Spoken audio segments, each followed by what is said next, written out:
ఆంధ్రప్రదేశ్ అభివృద్ధికి సంబంధించిన విషయంలో ఎన్డీఏ ప్రభుత్వం పెద్ద ఎత్తున అభివృద్ధి కార్యక్రమాలు ఒకవైపు తెలుగుదేశం, బీజేపీ, జనసేన చేస్తూ ముందుకెళ్తున్న సందర్భంలో కాంగ్రెస్ పార్టీ పక్క రాష్ట్రంలో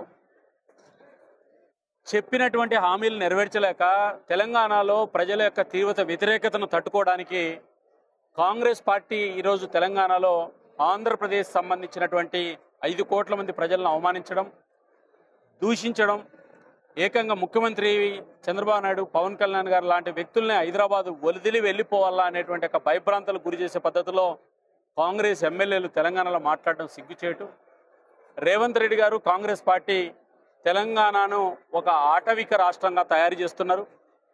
అన్ని వర్గాల ప్రజలను హక్కును చేర్చుకునే స్వభావం కలిగినటువంటి తెలంగాణ సమాజంలో 12 ఏళ్ల తర్వాత కూడా ఇంకా తెలంగాణ, ఆంధ్ర అనేటువంటి చిచ్చు పెట్టి రాజకీయ లబ్ధి పొందాలని ట్రై చేస్తున్నారు.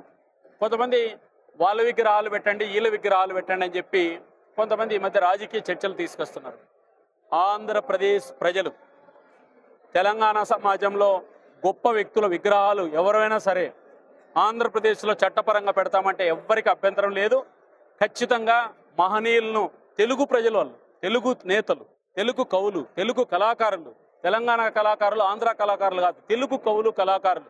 కాబట్టి తెలంగాణకు సంబంధించినటువంటి మహనీయుల విగ్రహాలు కూడా ఆంధ్రప్రదేశ్లో విగ్రహాలు పెట్టడానికి అభ్యంతరం లేదు.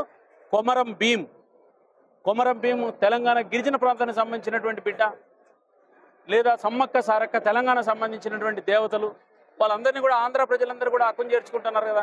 కాబట్టి తెలంగాణ, ఆంధ్ర అనేటువంటిది లేదు. తెలుగు రాష్ట్రాలు బాగుండాలనేటువంటి భారతీయ జనతా పార్టీ ఆకాంక్ష. తెలంగాణ, ఆంధ్ర అనేటువంటి ఒక విషం చిమ్మి ఈ యొక్క కాంగ్రెస్ ఎమ్మెల్యేలు లేదా కాంగ్రెస్ పార్టీ చేస్తున్నటువంటి ఏవైతే రాజకీయ క్రీడలు ఏవైతే ఉన్నాయో దాన్ని మానుకోమని చెప్పి బీజేపీగా హెచ్చరిస్తున్నారు.